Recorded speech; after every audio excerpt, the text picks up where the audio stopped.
તો પીએમ મોદી 5 જૂને સુરત અને સાથે સાથે દમણની પણ મુલાકાત લેવાના છે। પીએમ મોદીના સુરત પ્રવાસને લઈને બેઠક મળી। કલેક્ટર કચેરી ખાતે તૈયારીઓની સમીક્ષાને લઈને બેઠક કરવામાં આવી। નાયબ મુખ્યમંત્રી હર્ષભાઈ સંઘવી બેઠકમાં ઉપસ્થિત રહ્યા, જ્યારે કેન્દ્રીય જળશક્તિ મંત્રી સી.આર. પાટીલ પણ આ બેઠકમાં હાજર। પીએમ મોદી હજીરા ખાતે પ્લાન્ટની મુલાકાત કરશે। સુરતના ઇન્ડોર સ્ટેડિયમમાં જનસભાને સંબોધિત કરશે। તો 18,000 કરોડના પ્રકલ્પોનું લોકાર્પણ અને ખાતમુહૂર્ત તેમના હસ્તે થશે।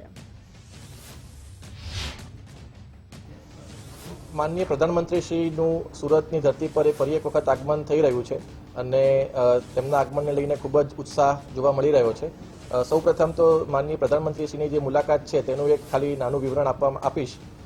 માનનીય પ્રધાનમંત્રી શ્રી 5 જૂન 2026ના રોજ બપોરે 2 વાગે સુરત એરપોર્ટ ખાતે આવશે અને સૌપ્રથમ એમની જે મુલાકાત છે તે હજીરા ખાતે એક પ્લાન્ટમાં થવાની છે, જેમાં લગભગ 45 મિનિટ સુધી એ પ્લાન્ટની મુલાકાત કરશે। એ મુલાકાત બાદ માનનીય પ્રધાનમંત્રી શ્રી એક જાહેર સભાને સંબોધન કરવા માટે ઇન્ડોર સ્ટેડિયમ ખાતે પધારવાના છે અને તે 4:15 થી 5:15 સુધી એટલે કે 1 કલાકનો એ કાર્યક્રમ યોજાશે।